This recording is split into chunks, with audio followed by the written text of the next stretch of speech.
মানুষের মধ্যে একটা বিচিত্র প্রবৃত্তি থাকে অন্য সকলের বিষয়ে, তাদের জীবনের বিষয়ে, তাদের ব্যক্তিত্বের বিষয়ে, তাদের ভবিষ্যতের বিষয়ে অনুমান করা। এটা হলো অনুচিত।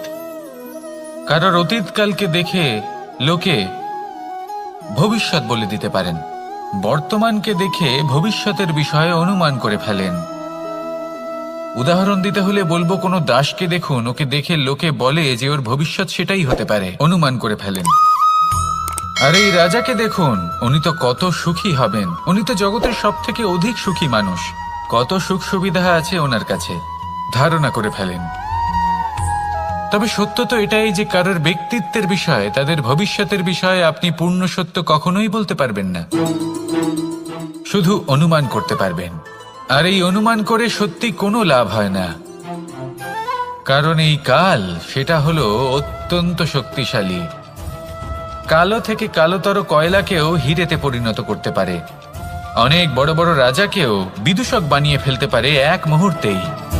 তাহলে আপনি অনুমান করে কি লাভ? কি পেলেন অনুমান করে? সেই জন্য কারোর বিষয়ে কোনো অনুমান করবেন না, তার ভবিষ্যতের বিষয়ে অনুমান করতে যাবেন না, কারোর বিষয়ে কোনো ধারণা করে নেবেন না। কিছু করতে হলে ভালোবাসুন, সবার মধ্যে ভালোবাসা ছড়ান, সবার মধ্যে ধন্যাত্মক ভাব ছড়ান। এই মন প্রসন্ন হয়ে বলবে, রাধা রাধা।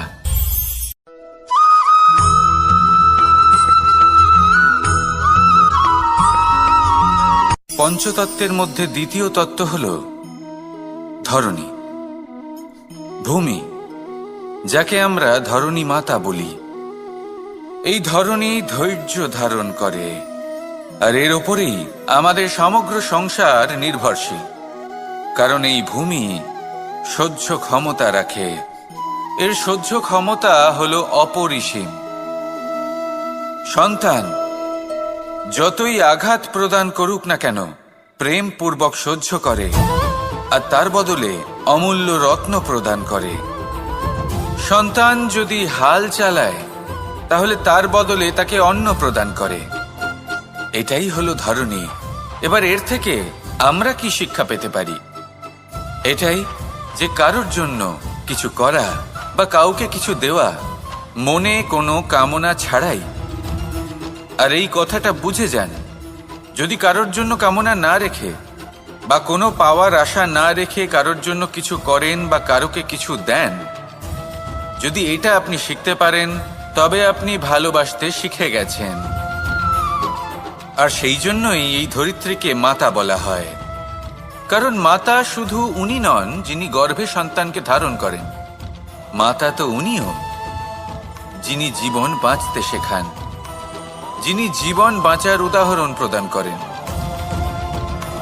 তাহলে ধরণীর থেকে এই নিঃস্বার্থ ভাব শিখুন, নিঃস্বার্থ ভালোবাসা শিখুন, আর এই ভালোবাসার সাথেই বলুন, রাধা রাধা।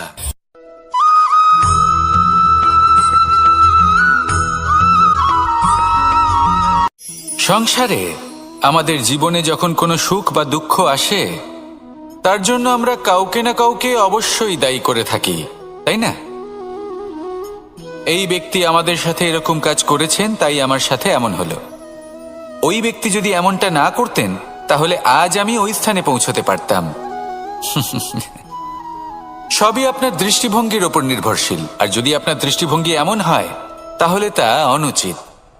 সত্যি কথা বলতে, এই সংসারে ভিন্ন ভিন্ন ধরনের মানুষ আছে। এটা আপনার উপর নির্ভর করছে কিভাবে তাদের স্বাগত জানাবেন। একবার ভাবুন, আমি আমার দুটো হাত সামনে নিয়ে এলাম, দুটো মুঠো খুলে দিলাম। দুই প্রকারের মানুষ আসবেন, কিছু না কিছু দিয়ে যাবেন। এই মুঠো যদি আমি বন্ধ করে দিই, তাহলে না কেউ আমাকে কিছু দিতে পারবে, না আমার কিছু যাবে আসবে। নিশ্চয়ই বুঝতে পারছেন এই দুই ধরনের ব্যক্তি কারা এবং তারা কি দিয়ে যান। আমি যদি নিজের মুঠো খুলে দিই, তাহলে কিছু ভালো মানুষ আসবেন, আমাকে আনন্দ, সন্তুষ্টি, জ্ঞান প্রদান করে যাবেন, ভালো অভিজ্ঞতা দিয়ে যাবেন। কোনো খারাপ ব্যক্তি যদি আসেন, তাহলে তিনিও খারাপ অভিজ্ঞতা দেবেন, যার থেকে আমি শিক্ষা লাভ করব। এই সব কিছু আমি লাভ করতে পারি। মুঠো যদি বন্ধ করে রাখি তাহলে আমি কিছুই পাবো না। দেখুন, এই সংসারে প্রত্যেকের জীবন এইরকম। প্রত্যেকের জীবনে সবকিছুই আছে, ভালো খারাপ দুই মানুষই আছে, ভালো অভিজ্ঞতা আছে, খারাপ অভিজ্ঞতা আছে। নির্ভর করছে আপনার উপর যে আপনি কি করবেন, এনাদের স্বাগত কিভাবে জানাবেন, কার থেকে কি বুঝবেন, কি শিখতে পারবেন, আর কোন দৃষ্টিভঙ্গি নিয়ে অগ্রসর হবেন। এটাই নির্ধারণ করবে যে আপনার জীবন কেমন হবে। আসুন আমার সাথে ভালোবেসে বলুন, রাধা রাধা।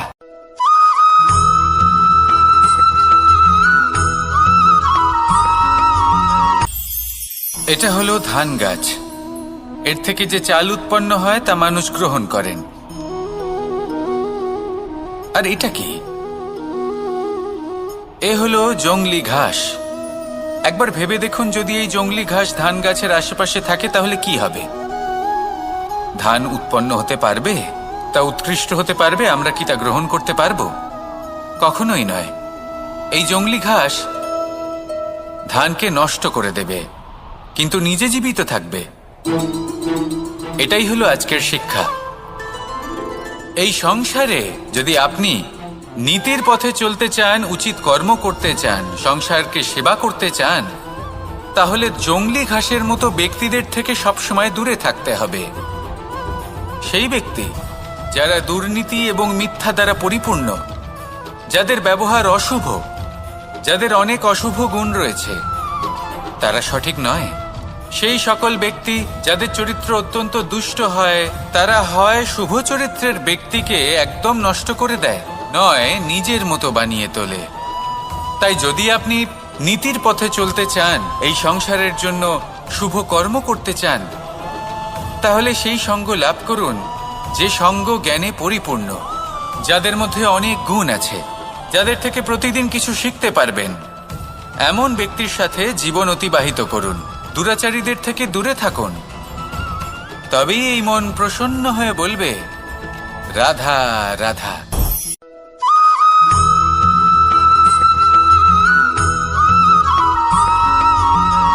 মানুষের মানসিকতা এমন হয় যে সে যতটা করে আশা করে যে তার থেকে অনেক বেশি তার বদলে সে পাবে। দেখুন, সবকিছুই আপনার ভাবনা চিন্তার উপর নির্ভর করছে। আপনি যদি ফলের বিষয়ে ভেবে কর্ম করতে থাকেন তাহলে সেটা অনুচিত। জীবনের আসল আনন্দ হলো নিজের কর্ম করতে থাকা, ফলের চিন্তা করা উচিত নয়। যদি আপনি এরকম ভাবেন যে আমি এতটা করছি, আমার এতটা পাওয়া উচিত, সেই ভাবনা অনুচিত।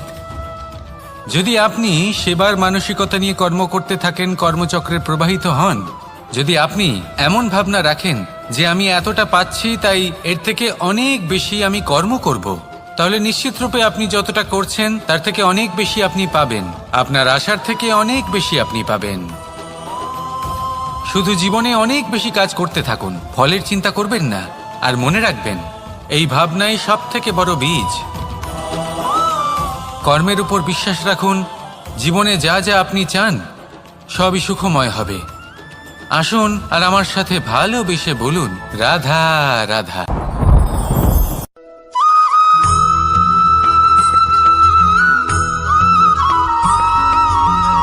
আপনি কখনো কোনো বাজকে নিজের বাসা বানাতে দেখেছেন? এই বাজ যখনই কোনো বাসা বানায় তখন উঁচু গাছের ডালে বা কোনো পর্বতের শিখরে বাসা বানায়, অনেক উচ্চতায়। আর সেখানে তার সন্তানও জন্মগ্রহণ করে। যখন এই সন্তানেরা জন্মায় তখন এই বাজ খুবই ভালোবেসে এবং খুব সাবধানে এদের পালন পোষণ করে। নিজের ঠোঁট দিয়ে তাদের ঠোঁটে খাবার পরিবেশন করে। কিন্তু যেই সেই সন্তানেরা হৃষ্টপুষ্ট হয়ে যায় এবং সেই কথা বাজ নিজে বুঝতে পেরে যায়, সেই বাজ নিজেই সেই বাসা ছিন্ন ভিন্ন করে দেয়। সেই সন্তান যাদের সবেমাত্র ডানা গজিয়েছে, কিভাবে উঠতে হয় তারা জানে না, সেই সন্তানগুলিকে উচ্চতা থেকে ঠেলে দেয়। সেই সন্তান প্রথমে ভয়ভীত হয়ে যায়। তারা সামনে মৃত্যুকে দেখতে পেয়ে ভয়ের কারণে তাদের ডানা ঝাপটাতে থাকে। আর সেই প্রক্রিয়াতেই সেই সন্তানগুলি উড়তে শুরু করে দেয়। এবার এই ঘটনায় আমরা কি শিক্ষা পেতে পারি? এটাই যদি আপনি মাতা পিতা হন তাহলে নিজের সন্তানকে অবশ্যই স্নেহ করুন, কিন্তু তাদেরকে নিজের আঁচলের তলায় বেঁধে রাখবেন না। যদি আপনি চান আপনার সন্তান জীবনে উন্নতি করুক, তাহলে নিজের মুঠো থেকে তাদের স্বতন্ত্র করে দিন। এই সংসারে সংঘর্ষ করতে দিন। সেই সন্তান নিজেই বুঝতে পারবে যে জন্মের সময় পাওয়া ডানা কি করে ব্যবহার করতে হয়। আর আপনার চোখের সামনে আপনার সন্তান এই আকাশে উড়তে থাকবে। তাহলে আসুন আমার সাথে ভালোবেসে বলুন, রাধা রাধা।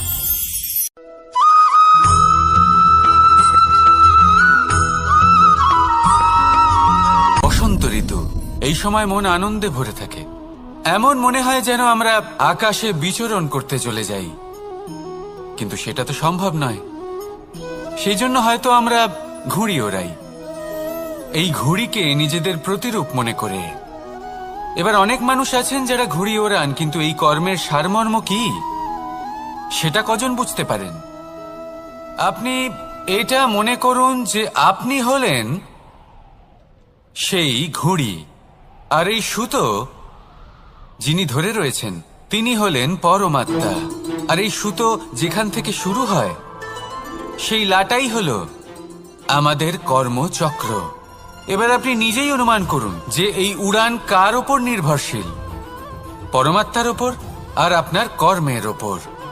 যদি পরমাত্মা আপনার হাত ধরে থাকেন, আপনার সাথে থাকেন, যদি আপনি শুভ কর্ম করতে থাকেন, আপনি এই আকাশে উড়তে থাকবেন। কিন্তু কোথাও কোথাও যদি পরমাত্মার সাথে এই বন্ধন ছিন্ন হয়, আপনার কর্মচক্র খারাপ হয়ে যায় বা থেমে যায়, তাহলে আপনার এই ঘুড়ি কেটে যাবে আর দূরে কোনো গাছের ডালে গিয়ে আটকে যাবে। তাই শুধুমাত্র ঘুড়ি ওড়াবেন না, তার থেকে শিখুন।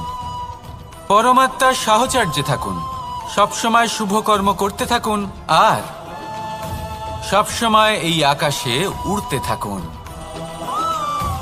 আসুন আর আমার সাথে ভালোবেসে বলুন, রাধা রাধা।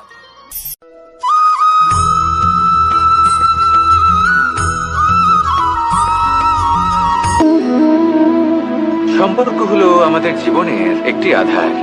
কিছু সম্পর্ক এমন যা আমরা জন্মসূত্রে লাভ করি, যেমন পরিবার, মা বাবা। কিছু সম্পর্ক আছে যা আমরা জীবনে অর্জন করে থাকি, তা সে প্রেমের হোক, স্নেহের হোক বা বন্ধুত্বের। এই সকল সম্পর্ক লাভ করার বা গড়ে তোলার 5টি ধাপ রয়েছে। প্রথম ধাপ, কোনো ব্যক্তির সাথে আলাপ হওয়া, তার সাথে কথা বলা বা তাকে দেখা। দ্বিতীয় ধাপ, সে ব্যক্তিকে আমাদের ভালো লাগা। তৃতীয় ধাপ, আমাদের এটা চাইতে শুরু করা যে জীবনে এই ব্যক্তি যেন আমাদের বন্ধু হন, আমাদের জীবনে থাকেন, বা আমাদের কাউকে ভালোবেসে ফেলা আর এটা আমাদের ভাবা বা চাওয়া যে সেই ব্যক্তি যেন আজীবন আমার সাথে থাকেন, আমার জীবনে আমার সাথী হয়ে। চতুর্থ ধাপ, লাভ করা। এবার এই ধাপটি অনেক মানুষের পক্ষেই খুবই সরল হয়, বড়ই সরলভাবে নিজেদের সঙ্গীকে লাভ করে থাকেন। কিছু মানুষের জন্য এই ধাপ অত্যন্ত কঠিন হয়ে থাকে। অনেক প্রতিকূল পরিস্থিতির উপর জয়লাভ করে তারা সঙ্গীকে লাভ করেন, কিন্তু লাভ অবশ্যই করেন। এরপরে আসে পঞ্চম, অন্তিম এবং সব থেকে গুরুত্বপূর্ণ ধাপ। সেটা হলো সেই সম্পর্ক পালন করা। এটা হলো এমন এক বিষয় যা প্রত্যেক মানুষের শেখা উচিত। যদি ব্যক্তি নিজের জীবনে সম্পর্ক রক্ষা করতে শিখে যান, তবে প্রত্যেক সম্পর্ক তার জীবনকে স্বর্গ করে তুলবে। আসুন আর আমার সাথে ভালোবেসে বলুন, রাধা রাধা।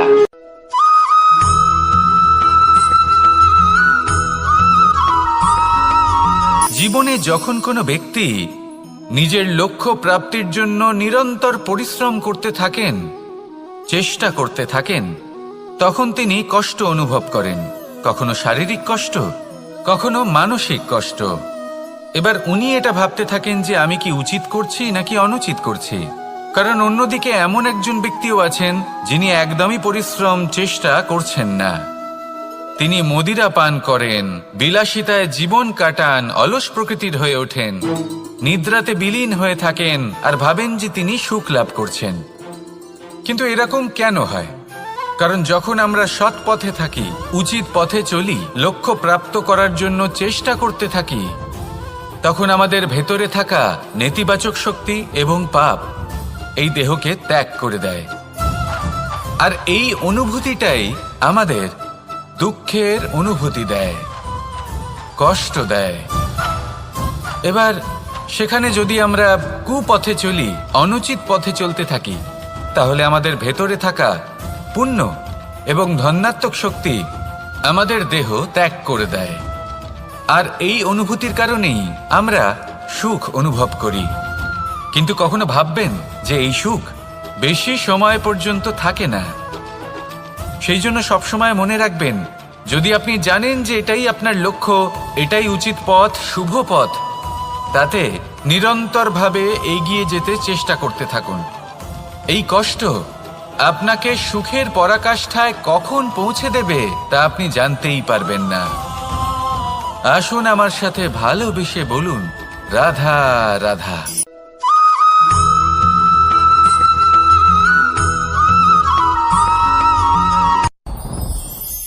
সাথী। সাথী এই শব্দটির ব্যাখ্যা কে কিভাবে করে? মিত্র, সখা, বন্ধু। কিন্তু অর্থ একটাই, তিনি যিনি আপনার সঙ্গী হন আর তিনি যার সাথী আপনি হন। এবার সব থেকে বড় প্রশ্ন হলো এটাই যে তিনি কে হতে পারেন যাকে আপনি আপনার সাথী বলে মেনে নিতে পারেন, নিজের সখা, নিজের মিত্র, নিজের বন্ধু মেনে নিতে পারেন। আপনার সাথী হলেন তিনি যিনি দুঃখের সময় আপনার পাশে থাকবেন, আপনার হাত ধরে থাকবেন। আপনার সাথী হলেন তিনি যার হাত আপনি নিজের সুখের দিনে ধরে থাকবেন।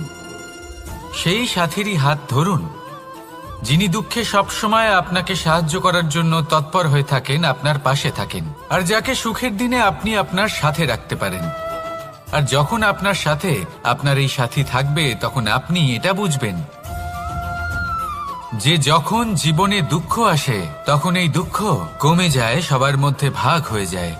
আর যদি তখন সুখ আসে, তাহলে সেটা সবার উপস্থিতিতে আরো বেড়ে যায়। এটাই হলো প্রেম, এটাই হলো ভালোবাসা, এটাই হলো সঙ্গ। যেমন সম্পর্ক আমার আর রাধার মাঝে। তাহলে আসুন আর আমার সাথে ভালোবেসে বলুন, রাধা রাধা।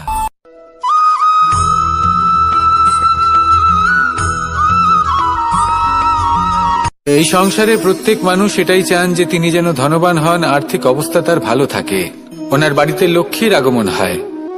কিন্তু সেটা হবে কি করে, সেটাই হলো প্রশ্ন।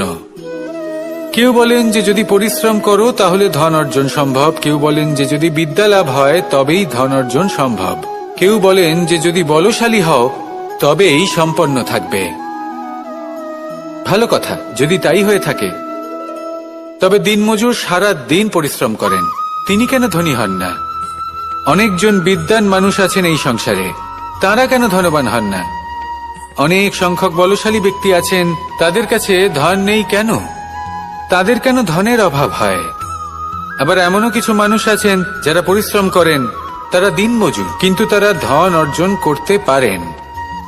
কিছু বিদ্বান ব্যক্তি আছেন যাদের কাছে অধিক মাত্রায় ধন রয়েছে, কয়েকজন বলশালী ব্যক্তি রয়েছেন যাদের কাছে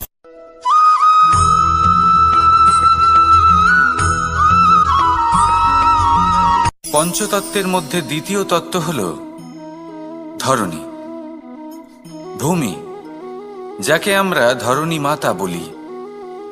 এই ধরণী ধৈর্য ধারণ করে, আর এর ওপরেই আমাদের সমগ্র সংসার নির্ভরশীল। কারণ এই ভূমি সহ্য ক্ষমতা রাখে, এর সহ্য ক্ষমতা হলো অপরিসীম। সন্তান যতই আঘাত প্রদান করুক না কেন, প্রেম পূর্বক সহ্য করে, আর তার বদলে অমূল্য রত্ন প্রদান করে। সন্তান যদি হাল চালায়, তাহলে তার বদলে তাকে অন্ন প্রদান করে। এটাই হলো ধরণী। এবার এর থেকে আমরা কি শিক্ষা পেতে পারি? এটাই যে কারোর জন্য কিছু করা বা কাউকে কিছু দেওয়া মনে কোনো কামনা ছাড়াই। আর এই কথাটা বুঝে যান, যদি কারোর জন্য কামনা না রেখে বা কোনো পাওয়ার আশা না রেখে কারোর জন্য কিছু করেন বা কারোকে কিছু দেন, যদি এটা আপনি শিখতে পারেন তবে আপনি ভালোবাসতে শিখে গেছেন। আর সেই জন্যই এই ধরিত্রীকে মাতা বলা হয়, কারণ মাতা শুধু উনি নন যিনি গর্ভে সন্তানকে ধারণ করেন, মাতা তো উনিও যিনি জীবন বাঁচতে শেখান, যিনি জীবন বাঁচার উদাহরণ প্রদান করেন। তাহলে ধরনীর থেকে এই নিঃস্বার্থ ভাব শিখুন, নিঃস্বার্থ ভালোবাসা শিখুন, আর এই ভালোবাসার সাথেই বলুন রাধা রাধা।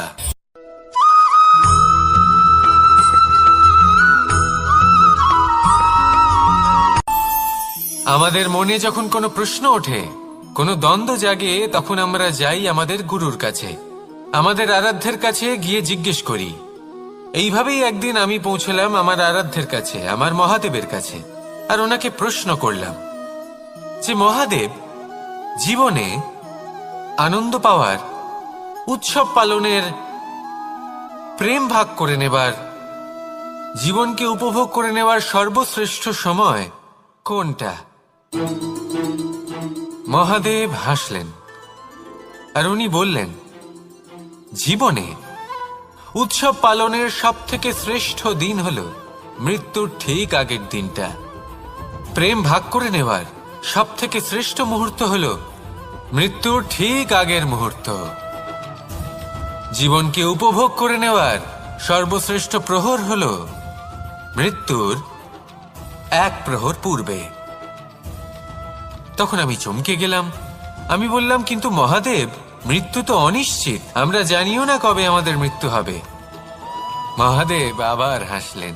উনি বললেন যে যদি আমরা এভাবে জীবন কাটাই যে আমরা জীবনের প্রত্যেক দিন, প্রত্যেক মুহূর্ত, প্রত্যেক প্রহর শেষ বলে মনে করি, তাহলে আমাদের সমস্ত জীবন আনন্দের সাথেই অতিবাহিত হবে।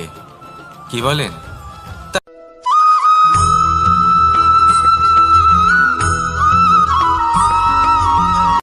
সংসারে আমাদের জীবনে যখন কোনো সুখ বা দুঃখ আসে, তার জন্য আমরা কাউকে না কাউকে অবশ্যই দায়ী করে থাকি, তাই না?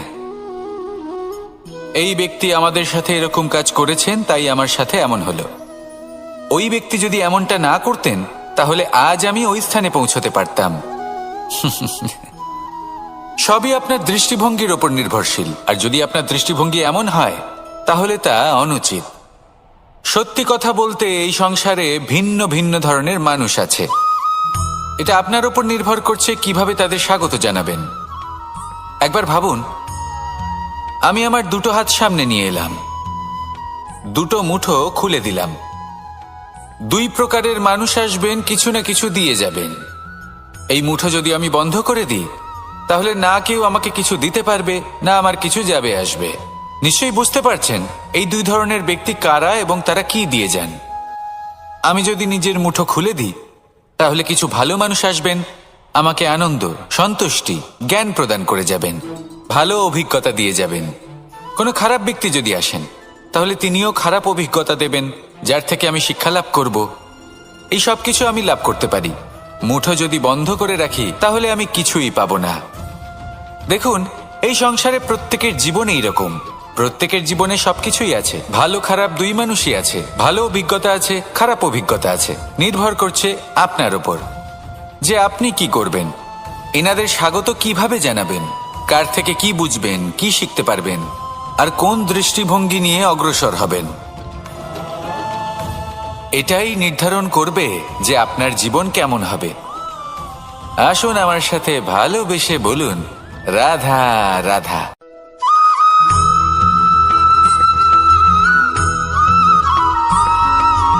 জীবনে অগ্রসর হওয়ার জন্য আমাদের কাকে প্রয়োজন হয়? মাতা পিতা, বন্ধু, প্রেম, সাহায্য, অর্থ, পরিশ্রম, আশা। ভিন্ন ভিন্ন মানুষ ভিন্ন ভিন্ন বিকল্প চয়ন করে। যদি আমি আপনাকে বলি, তাহলে জয় আর পরাজয়ের মন্ত্র দুটো শব্দের উপর নির্ভর করে, মেনে নেওয়া আর দৃঢ় হওয়া। যদি মেনে নেন, তাহলে হেরে যাবেন। যদি দৃঢ় হন, তাহলে নিশ্চিত রূপে জয়ী হবেন। যদি কখনো আপনি ক্লান্ত হয়ে ওঠেন, আপনি দুঃখী হন, পুরোপুরি ভেঙে পড়েছেন, তখন মেনে নেবেন না যে আপনি ভেঙে পড়েছেন, নয়তো হেরে যাবেন। তখন উল্টে স্থির করবেন যে যাই হয়ে যাক না কেন, আমি জয়ী হবই। আর আপনি দেখবেন যে জয় নিশ্চিত রূপে আপনার কাছেই আসবে। তাহলে এই কথা মনে রাখবেন আর আমার সাথে ভালোবেসে বলবেন, রাধা রাধা।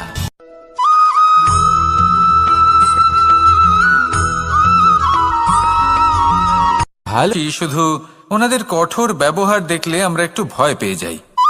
এবার ওনাদের এই কঠোর ব্যবহার আমাদের ভালো না লাগলেও অত্যন্ত আবশ্যক, কারণ মাতার থেকে আমরা যে শক্তি লাভ করি তা যেন নিয়ন্ত্রণ হারিয়ে বিধ্বংসী না হয়ে ওঠে। আমরা যেন কোনো কুপথে না চলে যাই, আমরা কখনো যেন দোষ না করে ফেলি। শুধু সেই জন্য পিতা এবং গুরু একটু কঠোর হয়ে ওঠেন, এবং ওনাদের এই কঠোর আচরণ ভবিষ্যতে গিয়ে আমরা অবশ্যই বুঝতে পারি। জীবনে কিছু বছর আমরা এগিয়ে যাই আর তারপর আমরা বুঝতে পারি যে বাবা এবং গুরু আমাদের যথেষ্ট ভালোবাসতেন, কিন্তু ওনাদের ভালোবাসার বহিঃপ্রকাশ আলাদা। প্রয়োজনীয় হলো এটা দেখার, এটা বোঝার যে শুরু থেকে আমাদের প্রতি ওনাদের আচরণ কেমন ছিল।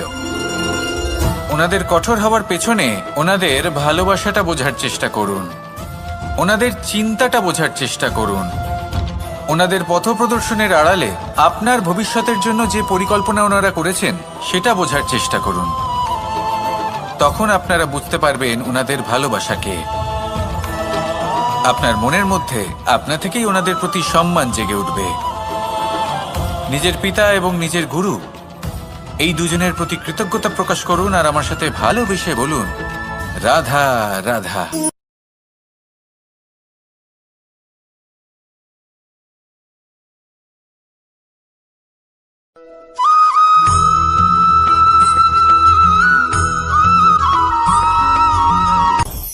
আপনি কখনো পর্বতের শিখরে উঠেছেন?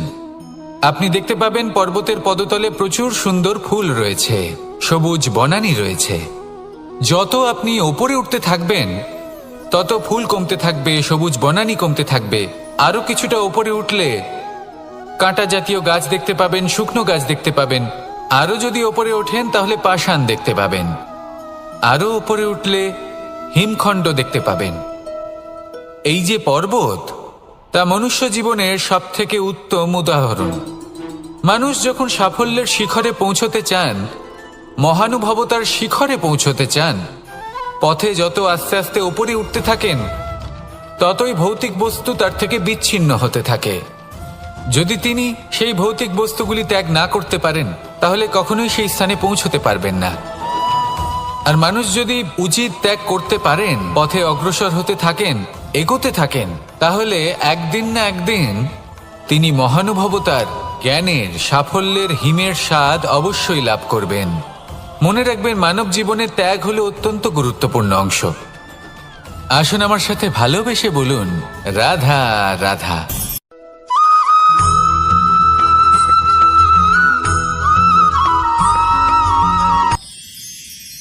মানুষ তার জীবনে দুই ধরনের পরিস্থিতিকে খুব ভয় পায়। এক, কোনো কারণবশত কারোর সামনে নত হওয়া। দুই, কোনো কারণে নিজের চরিত্র থেকে, নিজের মূল্যবোধ থেকে বিচ্যুত হওয়া। এবার কেন হয় এরকম যে কথায় কথায় কারোর সামনে নত হতে হয়? কেন বারংবার নিজের চরিত্র থেকে চ্যুত হতে হয়? এরকম কেন হয়?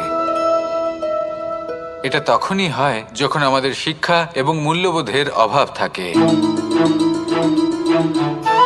যদি মানুষের মধ্যে প্রকৃত শিক্ষা থাকে তাহলে এই সংসারে কোনো সময় এবং কারোর সামনেই নত হওয়ার কোনো প্রয়োজন নেই।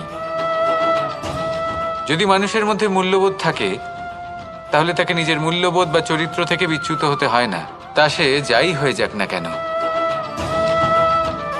কোনো বালককে যদি জন্ম থেকেই সুশিক্ষার অধিকারী করা হয়, শিক্ষিত করা হয়, মূল্যবোধের অধিকারী করা হয়, তবে সে এই সংসারে এমন কর্ম করবে যাতে সে নিজেকে, নিজের পরিবারকে, সমগ্র সমাজকে গর্বিত করতে পারে।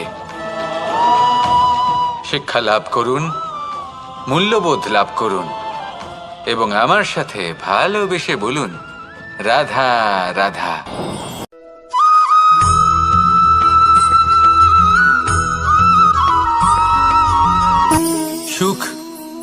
দুঃখ এবং শক্তি, এই তিন হলো এই সংসারের ত্রিদেবের মতো। আমাদের জীবনে যা কিছু ঘটছে এই তিনটির ভিত্তির উপরেই হচ্ছে। আসলে এই সংসারের একটা নিয়ম আছে, যখনই আপনি কিছু লাভ করেন এই সংসার আপনার পরীক্ষা নেয়। এটা জানার জন্য আপনার পরীক্ষা নেয় যে আপনি যা কিছুই লাভ করেছেন আপনি কি আদৌ সেটার যোগ্য কিনা। ঠিক সেইভাবেই এই সুখ, দুঃখ এবং শক্তি আপনার পরীক্ষা নিয়ে থাকে। যখন সুখ আসে তখন সে আপনার পরীক্ষা নেয় যে আপনার মধ্যে অহংবোধ জাগ্রত হয়নি তো। যদি অহংবোধ চলে আসে তাহলে সুখ সেখানেই সঙ্গ ত্যাগ করে। দুঃখ আপনার ধৈর্যের পরীক্ষা নিতে থাকে, আর যদি আপনার মধ্যে ধৈর্য না থাকে তাহলে এটা আপনাকে আরো বেশি দুঃখের গভীর অন্ধকারে ঠেলে দেবে। সেখানে শক্তি পরীক্ষা নেয় আপনার বিনম্রতার। যদি আপনি বিনম্র না হন তাহলে হয় এই শক্তি আপনার সঙ্গ ত্যাগ করবে, নয় এই শক্তি বিনম্রতার অভাবে আপনার পতনের কারণ হতে পারে। এই সংসারে যে কোনো ব্যক্তি যিনি এই পরীক্ষায় উত্তীর্ণ হয়ে থাকেন এই জীবনে তিনি সাফল্য লাভ করেন। আসুন আমার সাথে ভালোবেসে বলুন, রাধা রাধা।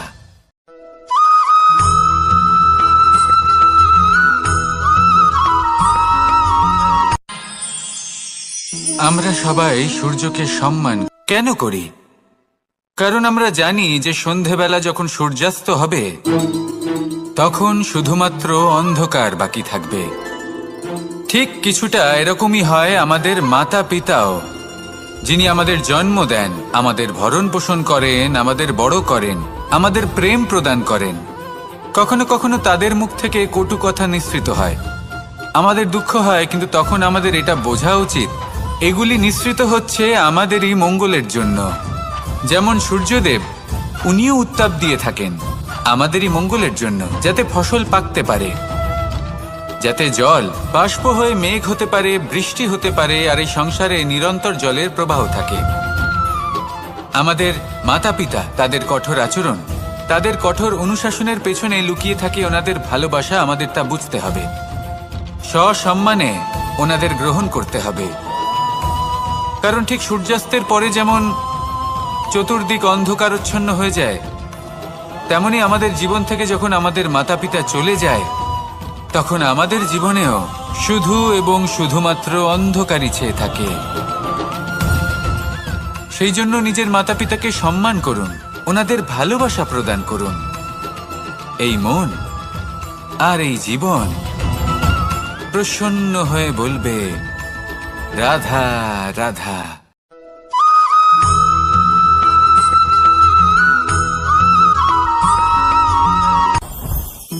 জীবনে কিছু শেখা অত্যন্ত গুরুত্বপূর্ণ।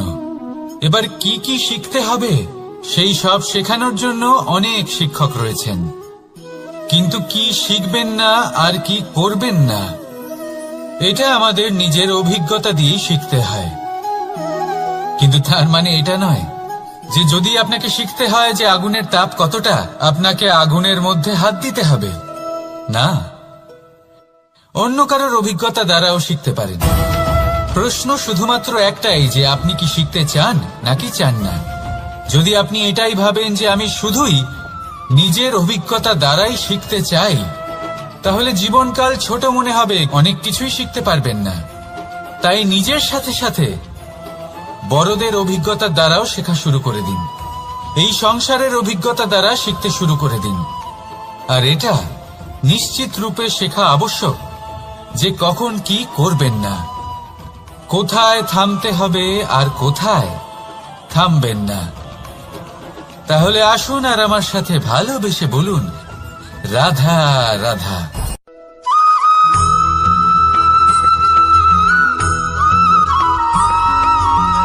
এই সংসারে সবথেকে বেশি কোমল বস্তু হলো রেশম। এই রেশম এতটাই কোমল হয় যে এর পুরো একটা থান শুধুমাত্র একটা হাতে ধরা সম্ভব। কখনো ভেবে দেখেছেন এই রেশম কিভাবে হয়? একটি কীট তার লালার দ্বারা উৎপন্ন হয়। এই কীট সেই রেশমকে পাক দিতে থাকে, পাক দিতেই থাকে আর আস্তে আস্তে তার মধ্যেই জড়িয়ে পড়ে। শেষে ওর এই সুন্দর অমূল্য সৃষ্টি রেশমের এই সুতো তার নির্মাণ কার্য পূর্ণ হয়, কিন্তু তাতেই ও নিজে বন্দী হয়ে যায়। নিজেরই মায়াজালের এই বন্দী গৃহে নিজেই ফেঁসে যায়। এবার এই সুতোকে ব্যবহারযোগ্য করে তোলার জন্য এই কীটগুলিকে এই কবচের সাথেই ফুটন্ত জলে ফেলে দেওয়া হয়। এই সংসারে যদি আমাদের স্বপ্ন এই সংসারের দুঃখ হরণ করার জন্য, এই সংসারে সুখ বিতরণ করার জন্য হয়, তবেই আমাদের প্রগতি সম্ভব। যদি আমাদের এই স্বপ্ন শুধুই আমাদের এবং আমাদের স্বার্থ সিদ্ধির জন্য হয়, তাহলে এই স্বপ্ন আমাদের অন্ধ করে দেবে, আমাদের অন্ধকারের পথে নিয়ে যাবে, আর আমরাও সেই কীটের মতো হয়ে যাব। নিজেদেরই মায়াজালে আমরা নিজেই ফেঁসে যাব, আর শেষে আমরা যদি কিছু লাভ করি তা হবে একাকিত্ব, অন্ধকারময় মৃত্যু। তাই স্বপ্ন অবশ্যই দেখুন, কিন্তু এমনভাবে স্বপ্ন দেখবেন না যে তার এই বন্দিগৃহে আপনি নিজেই ফেঁসে গেলেন। স্বপ্ন দেখুন পরোপকারে।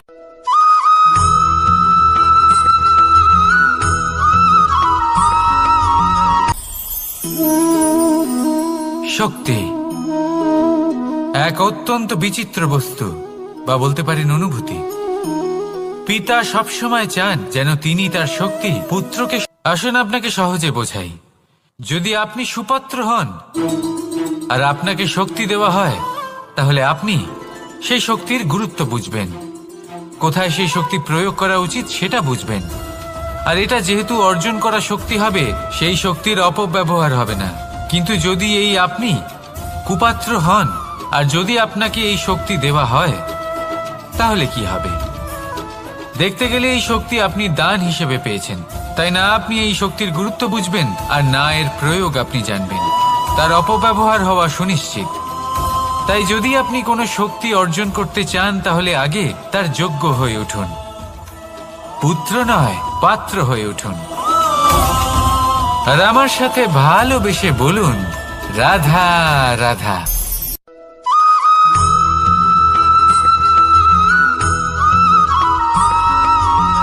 এই সংসারে প্রত্যেক মানুষ এটাই চান যে তিনি যেন ধনবান হন, আর্থিক অবস্থা তার ভালো থাকে, ওনার বাড়িতে লক্ষ্মীর আগমন হয়।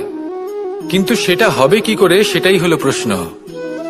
কেউ বলেন যে যদি পরিশ্রম করো তাহলে ধন অর্জন সম্ভব, কেউ বলেন যে যদি বিদ্যা লাভ হয় তবেই ধন অর্জন সম্ভব, কেউ বলেন যে যদি বলশালী হও তবেই সম্পন্ন থাকবে। ভালো কথা, যদি তাই হয়ে থাকে, তবে দিনমজুর সারা দিন পরিশ্রম করেন, তিনি কেন ধনী হন না? অনেকজন বিদ্বান মানুষ আছেন এই সংসারে, তারা কেন ধনবান হন না?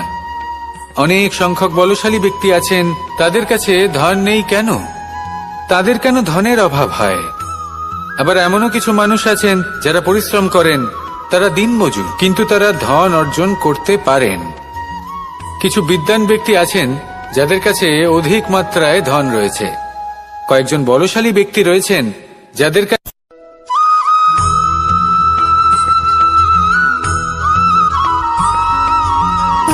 সুখ, দুঃখ এবং শক্তি, এই তিন হলো এই সংসারের ত্রিদেবের মতো। আমাদের জীবনে যা কিছু ঘটছে এই তিনটির ভিত্তির উপরেই হচ্ছে। আসলে এই সংসারের একটা নিয়ম আছে, যখনই আপনি কিছু লাভ করেন, এই সংসার আপনার পরীক্ষা নেয়। এটা জানার জন্য আপনার পরীক্ষা নেয় যে আপনি যা কিছুই লাভ করেছেন, আপনি কি আদৌ সেটার যোগ্য কিনা। ঠিক সেইভাবেই এই সুখ, দুঃখ এবং শক্তি আপনার পরীক্ষা নিয়ে থাকে। যখন সুখ আসে তখন সে আপনার পরীক্ষা নেয় যে আপনার মধ্যে অহংবোধ জাগ্রত হয়নি তো। যদি অহংবোধ চলে আসে তাহলে সুখ সেখানেই সঙ্গ ত্যাগ করে। দুঃখ আপনার ধৈর্যের পরীক্ষা নিতে থাকে, আর যদি আপনার মধ্যে ধৈর্য না থাকে তাহলে এটা আপনাকে আরো বেশি দুঃখের গভীর অন্ধকারে ঠেলে দেবে। সেখানে শক্তি পরীক্ষা নেয় আপনার বিনম্রতার। যদি আপনি বিনম্র না হন, তাহলে হয় এই শক্তি আপনার সঙ্গ ত্যাগ করবে, নয় এই শক্তি বিনম্রতার অভাবে আপনার পতনের কারণ হতে পারে। এই সংসারে যে কোনো ব্যক্তি যিনি এই পরীক্ষায় উত্তীর্ণ হয়ে থাকেন, এই জীবনে তিনি সাফল্য লাভ করেন। আসুন আমার সাথে ভালোবেসে বলুন, রাধা রাধা।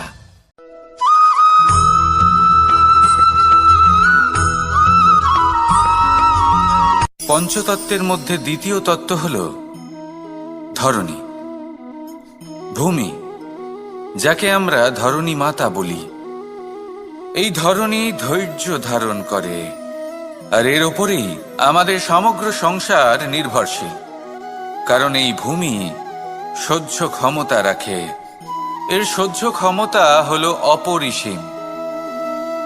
সন্তান যতই আঘাত প্রদান করুক না কেন, প্রেম পূর্বক সহ্য করে, আর তার বদলে অমূল্য রত্ন প্রদান করে। সন্তান যদি হাল চালায়, তাহলে তার বদলে তাকে অন্ন প্রদান করে। এটাই হলো ধরণী। এবার এর থেকে আমরা কি শিক্ষা পেতে পারি? এটাই যে কারোর জন্য কিছু করা বা কাউকে কিছু দেওয়া মনে কোনো কামনা ছাড়াই। আর এই কথাটা বুঝে যান, যদি কারোর জন্য কামনা না রেখে বা কোনো পাওয়ার আশা না রেখে কারোর জন্য কিছু করেন বা কারোকে কিছু দেন, যদি এটা আপনি শিখতে পারেন, তবে আপনি ভালোবাসতে শিখে গেছেন। আর সেই জন্যই এই ধরিত্রীকে মাতা বলা হয়। কারণ মাতা শুধু উনি নন যিনি গর্ভে সন্তানকে ধারণ করেন, মাতা তো উনিও যিনি জীবন বাঁচতে শেখান, যিনি জীবন বাঁচার উদাহরণ প্রদান করেন। তাহলে ধরণীর থেকে এই নিঃস্বার্থ ভাব শিখুন, নিঃস্বার্থ ভালোবাসা শিখুন, আর এই ভালোবাসার সাথেই বলুন, রাধা রাধা।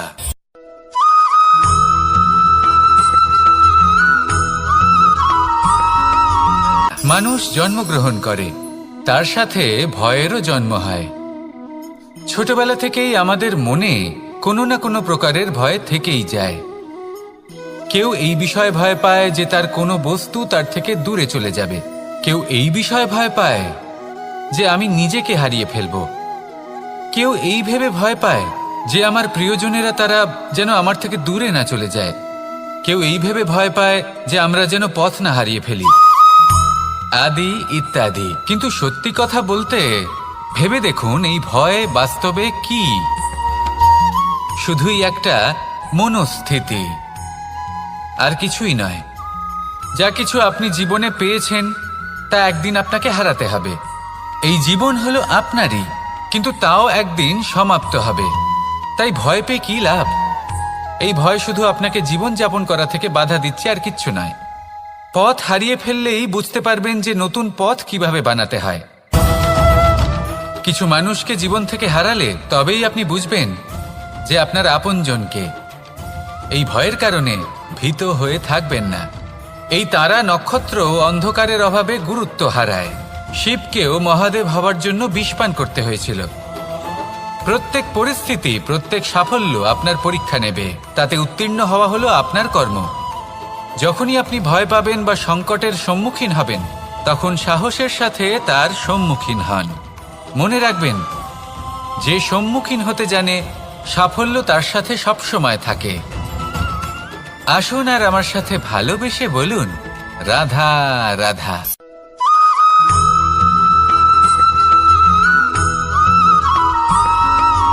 জীবনে অগ্রসর হওয়ার জন্য আমাদের কাকে প্রয়োজন হয়? মাতা পিতা, বন্ধু, প্রেম, সাহায্য, অর্থ, পরিশ্রম, আশা। ভিন্ন ভিন্ন মানুষ ভিন্ন ভিন্ন বিকল্প চয়ন করে। যদি আমি আপনাকে বলি, তাহলে জয় আর পরাজয়ের মন্ত্র দুটো শব্দের উপর নির্ভর করে, মেনে নেওয়া আর দৃঢ় হওয়া। যদি মেনে নেন তাহলে হেরে যাবেন, যদি দৃঢ় হন তাহলে নিশ্চিত রূপে জয়ী হবেন। যদি কখনো আপনি ক্লান্ত হয়ে ওঠেন, আপনি দুঃখী হন, পুরোপুরি ভেঙে পড়েছেন, তখন মেনে নেবেন না যে আপনি ভেঙে পড়েছেন, নয়তো হেরে যাবেন। তখন উল্টে স্থির করবেন যে যাই হয়ে যাক না কেন আমি জয়ী হবই। আর আপনি দেখবেন যে জয় নিশ্চিত রূপে আপনার কাছেই আসবে। তাহলে এই কথা মনে রাখবেন আর আমার সাথে ভালোবেসে বলবেন, রাধা রাধা।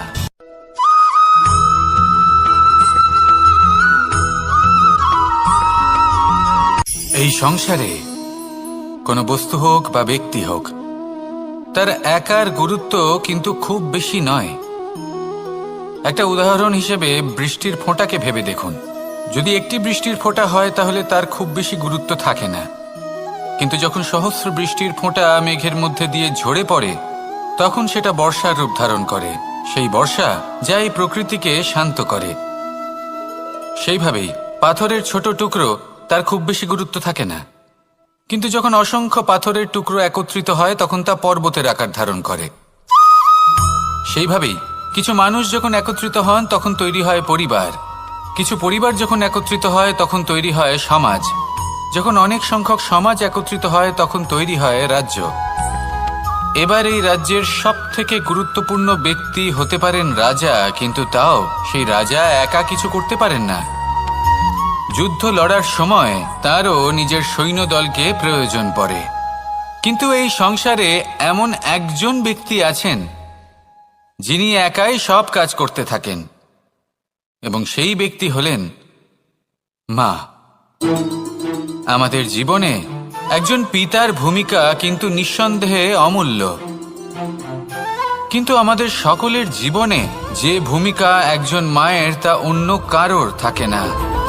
একজন মা একাই সন্তানকে বড় করতে পারেন, সংস্কারী করে তুলতে পারেন, তার জন্য পরিশ্রম করেন। আর এত কিছু কাজ করার পরেও তার কাজের জন্য তিনি প্রশংসা অবশ্য পান না।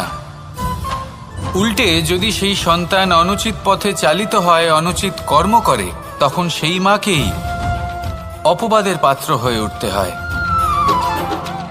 আমাদের জীবনে মায়ের যোগদান কতটা সেটা বুঝুন। আপনাকে বড় করে তোলার জন্য উনি কতটা পরিশ্রম করেছেন সেটা বুঝুন। আজ থেকে, এখন থেকে, এই মুহূর্ত থেকে মাকে সম্মান করতে শিখুন। যখন সময় পাবেন, যখন সুযোগ হবে, তখন তার প্রশংসা করুন, ওনারও ভালো লাগবে। আর মায়ের এই মমতার জন্য, তার এই ভূমিকার জন্য আসুন সবাই মিলে আমরা তাকে প্রণাম করি, আর সকলে মিলে ভালোবেসে বলি, রাধা রাধা।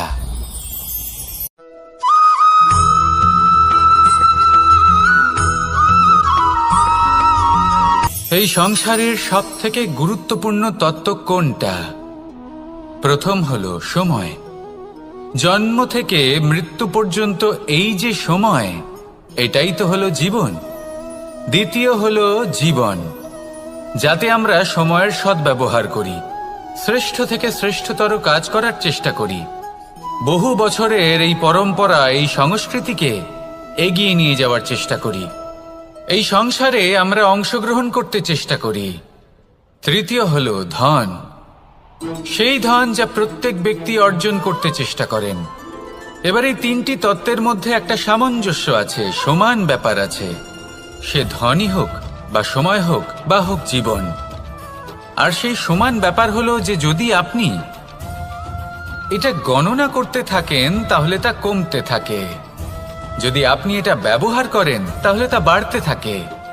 একে সংগঠিত করে রাখতে চেষ্টা করলে এ হাত থেকে ফসকে যায়, কিন্তু যদি আপনি একে সামলে রাখতে শিখে যান তাহলে এমন কাজ করবেন যাতে সংসারের সাথে সাথে পরবর্তী প্রজন্ম লাভবান হবে। যদি কিছু শিখতে চান তাহলে সামলাতে শিখুন, গণনা করা বা সংগঠিত করা নয়। আসুন আর আমার সাথে ভালোবেসে বলুন, রাধা রাধা।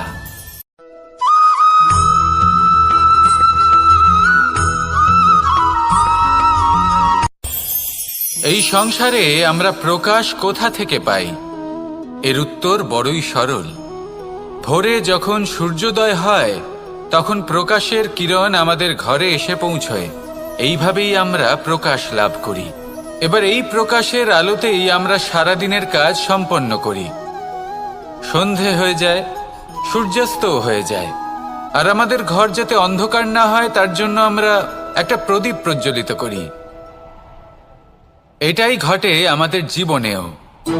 এবার প্রবাহমান আয়ুর সাথে আমরা আমাদের অন্তরে যদি একটা প্রদীপ প্রজ্বলিত করে নিই, তাহলে বিষয়টাই অন্যরকম হবে।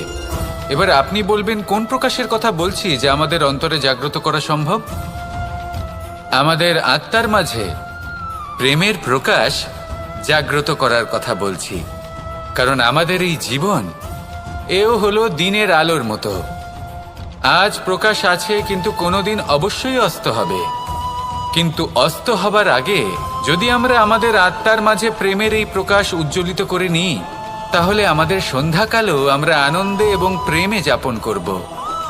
তাহলে আসুন আর আমার সাথে ভালোবেসে বলুন, রাধা রাধা।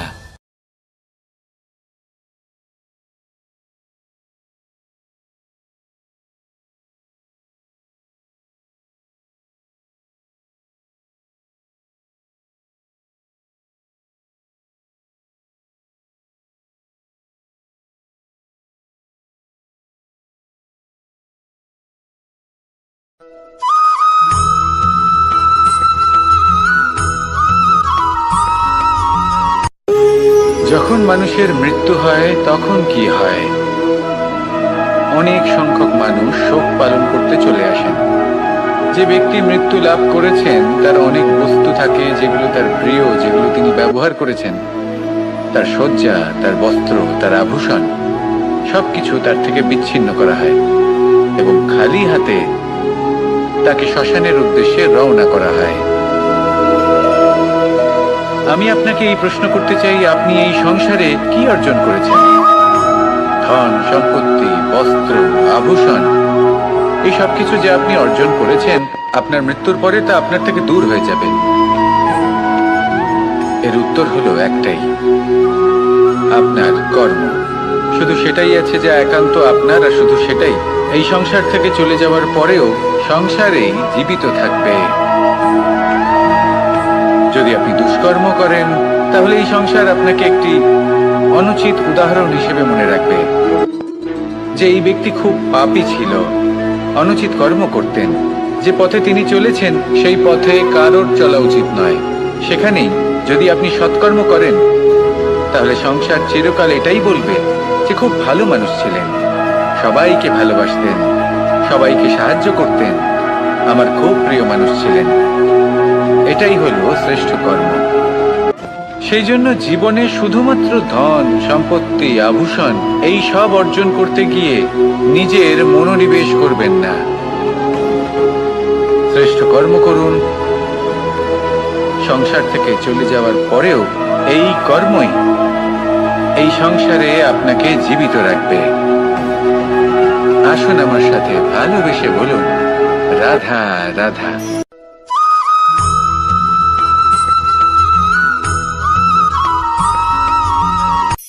এই সংসারে সাফল্য লাভ করার জন্য জ্ঞানের প্রয়োজন হয়, পরিশ্রমের প্রয়োজন হয়, দৃঢ় নিষ্ঠার প্রয়োজন হয়, নিরন্তর চেষ্টা করা প্রয়োজনীয়। কিন্তু আরো কিছু আছে যা অত্যন্ত প্রয়োজনীয় এবং গুরুত্বপূর্ণ। তা হলো ভালো বন্ধু। তাদের থাকা অত্যন্ত প্রয়োজনীয়। যদি ভালো বন্ধু থাকে, তাহলে সময় এলে তারা ঢাল হয়ে আপনাকে সুরক্ষা করবেন। সময় এলে অস্ত্রের মতো শত্রুকে সংহারও করবেন। যদি তিনি জ্ঞানী হন, তাদের মধ্যে সদ্গুণ থাকে, তাহলে এই সব গুণ আপনার মধ্যেও প্রবেশ করবে। তাহলে সাফল্যের জন্য ভালো বন্ধু পাওয়া অত্যন্ত প্রয়োজনীয়। কিন্তু শুধু বন্ধু কেন, ভালো শত্রুও থাকা প্রয়োজনীয়। এবার আপনি ভাববেন, এ আমি কি বললাম? যদি আপনার জীবনেও ভালো অর্থাৎ শক্তিশালী শত্রু থাকে, তাহলে আপনিও শক্তিশালী হতে থাকবেন। এই শত্রু আপনাকে প্রেরিত করবে আরো বেশি শক্তিশালী হয়ে ওঠার। কখনো কোনো হরিণকে দেখুন, তীব্র গতিতে দৌড়তে থাকে। কেন তীব্র গতিতে দৌড়য়? এই কারণে নয় যে কোথাও তার জন্য মধুর ঘাস অপেক্ষা করে রয়েছে, না। সে এই কারণে তীব্র গতিতে দৌড়য় কারণ সেটা না করলে তার পেছনে একটি সিংহ আছে যে ওকে নিজের ভোজন করে ফেলবে। তাই জীবনে বিপদ, সংকট এই সব কিছুও হলো অত্যন্ত গুরুত্বপূর্ণ। তার সম্মুখীন হতে শিখুন আর আমার সাথে ভালোবেসে বলুন, রাধা রাধা।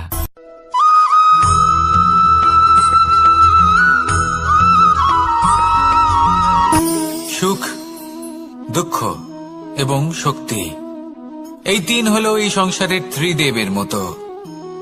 আমাদের জীবনে যা কিছু ঘটছে এই তিনটির ভিত্তির উপরেই হচ্ছে।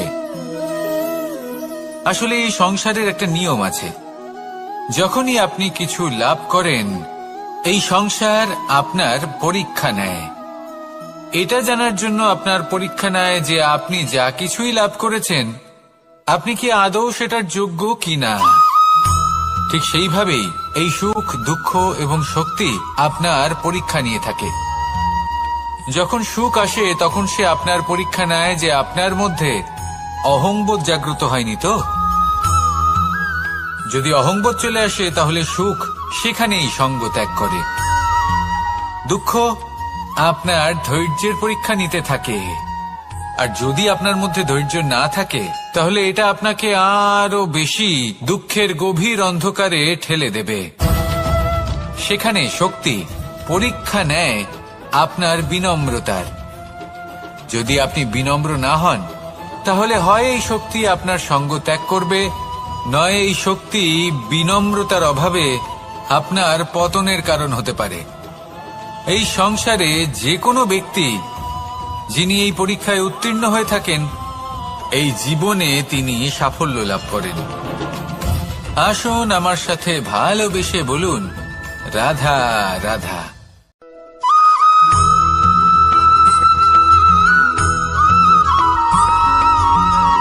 পুরুষার্থ। শাস্ত্রে 4 ধরনের পুরুষার্থের কথা বলা হয়েছে।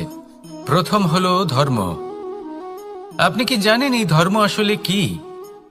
আপনার কি মনে হয় ধর্ম আসলে কি?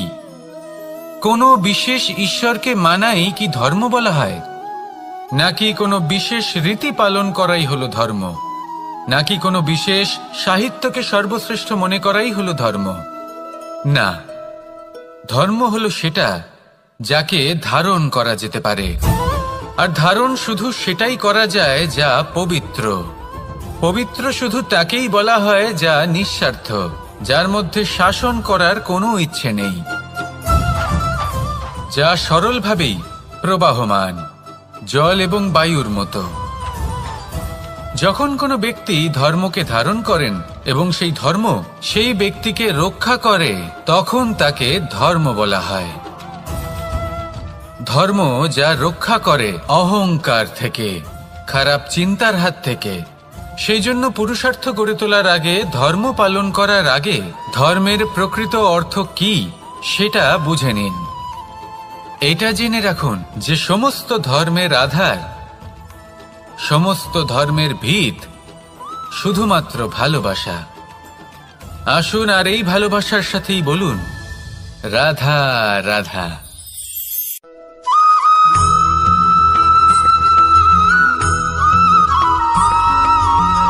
এই সংসারে সবথেকে বেশি কোমল বস্তু হলো রেশম। এই রেশম এতটাই কোমল হয় যে এর পুরো একটা থান শুধুমাত্র একটা হাতে ধরা সম্ভব। কখনো ভেবে দেখেছেন এই রেশম কিভাবে হয়? একটি কীট তার লালার দ্বারা উৎপন্ন হয়। এই কীট সেই রেশমকে পাক দিতে থাকে, পাক দিতেই থাকে আর আস্তে আস্তে তার মধ্যেই জড়িয়ে পড়ে। শেষে ওর এই সুন্দর অমূল্য সৃষ্টি রেশমের এই সুতো তার নির্মাণ কার্য পূর্ণ হয়, কিন্তু তাতেই ও নিজে বন্দী হয়ে যায়। নিজেরই মায়াজালের এই বন্দী গৃহে নিজেই ফেঁসে যায়। এবার এই সুতোকে ব্যবহারযোগ্য করে তোলার জন্য এই কীটগুলিকে এই কবচের সাথেই ফুটন্ত জলে ফেলে দেওয়া হয়। এই সংসারে যদি আমাদের স্বপ্ন এই সংসারের দুঃখ হরণ করার জন্য, এই সংসারে সুখ বিতরণ করার জন্য হয়, তবেই আমাদের প্রগতি সম্ভব। যদি আমাদের এই স্বপ্ন শুধুই আমাদের এবং আমাদের স্বার্থ সিদ্ধির জন্য হয়, তাহলে এই স্বপ্ন আমাদের অন্ধ করে দেবে। আমাদের